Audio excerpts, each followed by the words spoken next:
Muy buenas, estamos de vuelta con probando jueguito. En este caso es un mod, un homenaje, una continuación del Fallout 3 que nunca existió, que continúa el 1 y el 2, el isométrico, el antiguo, de Interplay.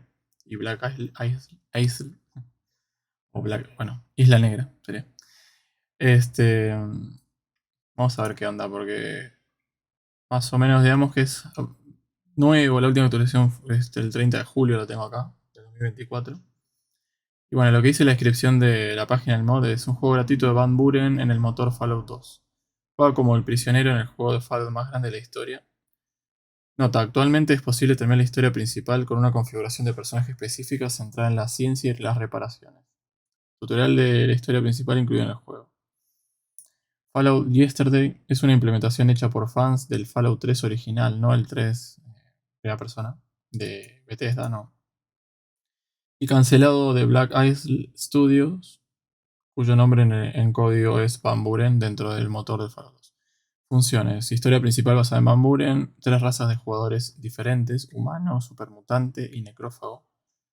Más de 10 opciones de apariencias diferentes. Mapa del mundo 5 veces más grande que el Fallout 2. Más de 20 acompañantes. Y acá aclaran que algunas ubicaciones y compañías aún no están implementados. Más de 20 ubicaciones. Más de 100 rasgos, incluidos los de juego como Fallout Tactics, Arcanum y Lionheart. Más de 150 ventajas, incluidas las de juego como Fallout Tactics, Arcanum, de vuelta. Más de 100 cabezas parlantes. O sea, cuando hablas con algún NPC y le crearon la animación como el video cortito, como que habla cara a cara, bueno, es eso, ¿no? Se refiere con cabezas parlantes. Es un mod en realidad que después se agregó. Más de 60 pistas de música ambiental. O sea, el juego original tenía en algunos personajes. Sistema de fabricación, sistema de caravanas, itinerancia libre, mejoras en el sistema de robo y sigilo, más de 200 armas, 7 vehículos diferentes, más de 10 encuentros especiales, nuevos usos de las habilidades, nueva ilustración de la ubicación, más de 20 pantallas de carga, más de 100 y nuevas ilustraciones de Vault Boy, idioma inglés, y muchas más pequeñas mejoras en la jugabilidad. Próximas características, traducciones, bueno, lo mismo, traducciones y cinemáticas en 3D. Lamentablemente todavía no está en español. No encontré ninguna traducción. Pero bueno, vamos a ello. Hay un par de videitos, vamos a verlo.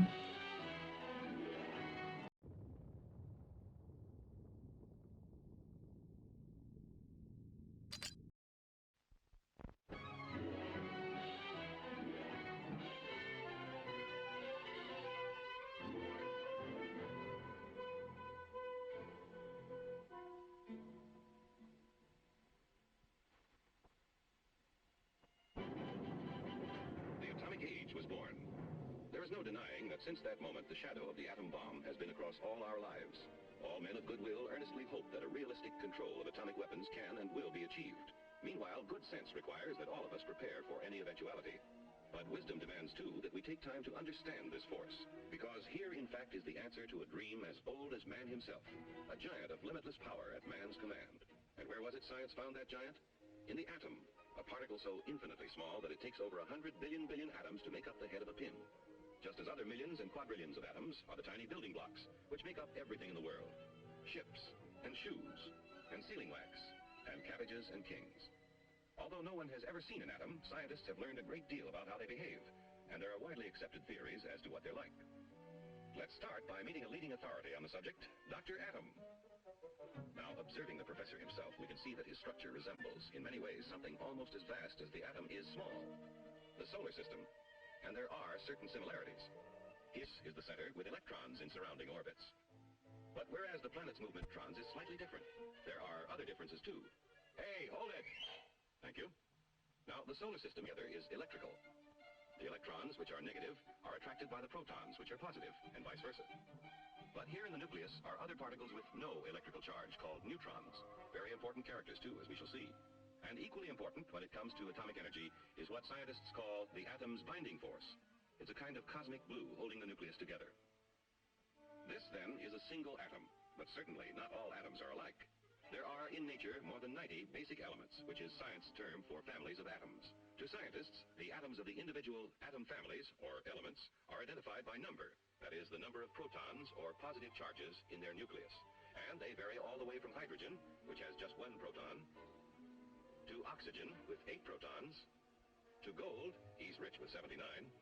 Finally, on to the heaviest of all natural elements, uranium with 92 protons. Now, within each element, or family of atoms, there can be different members, each one having the same number of protons, but differing in the number of neutrons. The total of an atom's protons and neutrons is its atomic weight. Thus, in natural uranium, we have U-234, U-235, and U-238. These different members of the same element or atom family, science calls isotopes. Some elements, tin for instance, have a great many isotopes. Others, like aluminum, are lone wolves with just one. Now, most atoms of most elements are content with their lot in life.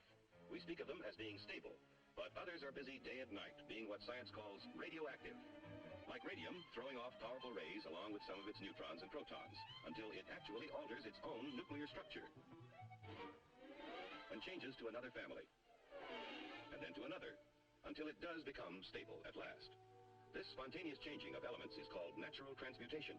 Its discovery gave men of science an idea. If an atom could change itself, why couldn't man change an atom?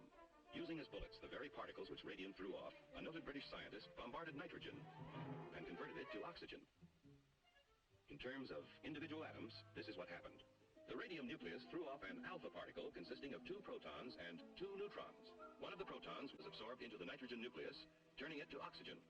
This was artificial transmutation, man changing the elements. From that first experiment, others by the thousands followed as scientists devised ever more powerful particle accelerators, commonly called atom smashers, to transmute more and more kinds of atoms. All scientifically important, but hardly world-shaking. Then, in 1950s, also have binding force. But for some reason, it takes less of that glue to hold them together, and in the process of fission, a tiny fraction is left over. What happens to it? It explodes as energy, proving Einstein's theory that mass and energy are really the same. But we spoke of a double miracle. To understand the second one, here now is the release of energy as heat and blast. Here are powerful rays being given off, similar to X-rays. But here are free neutrons driven out with tremendous speed. And provided there is sufficient U-235 present, what science calls a critical mass, those neutrons bombard other uranium atoms, causing them to split and split still others. The result? A chain reaction. Over 1 million billion atoms exploding within 2 seconds. And the force? It would take Yankee Stadium full of dynamite to equal the energy released in the complete fission of an amount of U-235 the size of a baseball. With this discovery, at the time the free world faced a war for survival, it was little wonder the first thought was a weapon. But how to obtain enough material for even a single bomb? Only a small fraction of natural uranium is the U-235 isotope, which will fission in a chain reaction. And to separate enough U-235 quickly enough seemed all but impossible. But the impossible became reality as industry, labor, science, and the military combined their efforts to build Oak Ridge, where enough U-235 was separated to build the first atomic bomb. At Hanford, Washington, another impossible project proved possible when a huge plant was built for the mass production of the artificial element plutonium. This process involves what may be called the furnace of atomic energy, the reactor pile. Here is a structure or pile of graphite blocks. In the reactor are placed rods of natural uranium containing both U-235 and U-238. As U-235 begins to fission, the graphite slows down the free neutrons, and some of them hit other U-235 atoms, keeping the chain reaction going. But others of those slowed down neutrons hit U-238 atoms, and here's what happens. Remember, we said that U-238 wouldn't support a chain reaction. However, it will capture neutrons from U-235 fission and start a process which converts the U-238, first to neptunium, then to plutonium, and plutonium will fission in chain reaction. Thus, the reactor itself is a source of atomic fuel. Besides producing plutonium, the nuclear reactor makes possible 2 very important peacetime uses of atomic energy. Remember that the chain reaction process in the reactor creates tremendous heat, which scientists have learned how to control. Thus, a reactor may be substituted in many industrial applications where heat is now provided by coal or petroleum, but such uses in the foreseeable future are limited. For one thing, a reactor pile must be shielded to protect the workers around it from dangerous radiation, and this shielding adds tremendous weight. However, an atomic energy power plant has already proved feasible.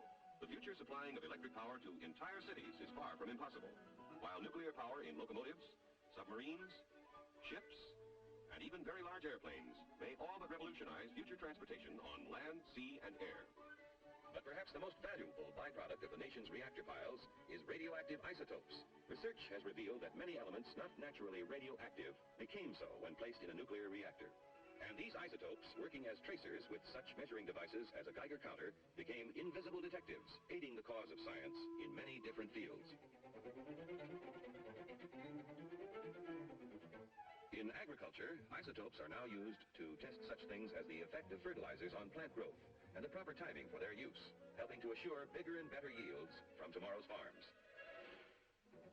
In industry, isotopes have found literally hundreds of new uses, such as the automatic thickness control of sheet aluminum, saving hundreds of man-hours of labor and assuring accuracy never before possible. In the fields of medicine and biochemistry, isotopes are performing near miracles of diagnosis and discovery. With radioactive sodium, doctors are solving more of the seeming mysteries of heart disease and circulatory disturbances. Radioactive phosphorus has been used to locate tumors in the brain and greatly simplify operations for their removal. Iodine-131 finds one of many uses in revealing conditions of the thyroid, and there are many more.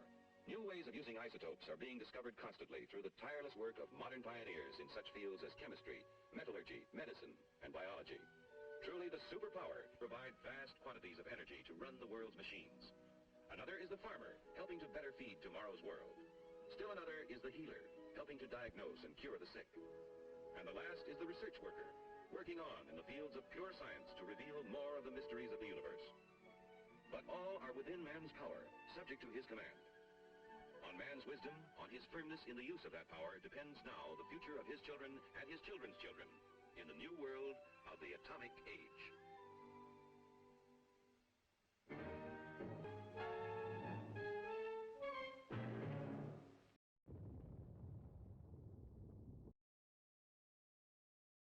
Qué bárbaro, no termina más, un poco aburrido. Bueno. Vamos a ver un toque del personaje y lo vamos a dejar para la próxima.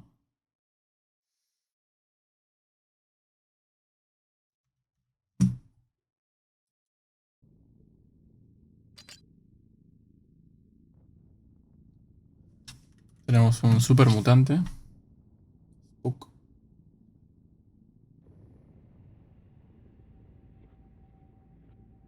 Institución del penitenciario, o sea, un prisionero, no prisionero, ¿cómo se llama? No me sale. Bueno, sí, un preso, digamos. Locación de Tibet, for State. Tibet. 4 estados de la Commonwealth. Crimen, conspiración, asesinato. Sentencia, error. Empezó en el 2253, 2253, año, ¿no? Pira, error, Tenemos este, tenemos esta. Bramonora. Vamos al Doctor Soft. No podemos crear uno nuevo, ¿no? Obviamente. Vamos a dejarlo acá. Sí, para la próxima lo seguimos. Espero que les haya interesado y vean la próxima. Dejen la suscripción, no se olviden. Y nos vemos. El like. Chau, chau.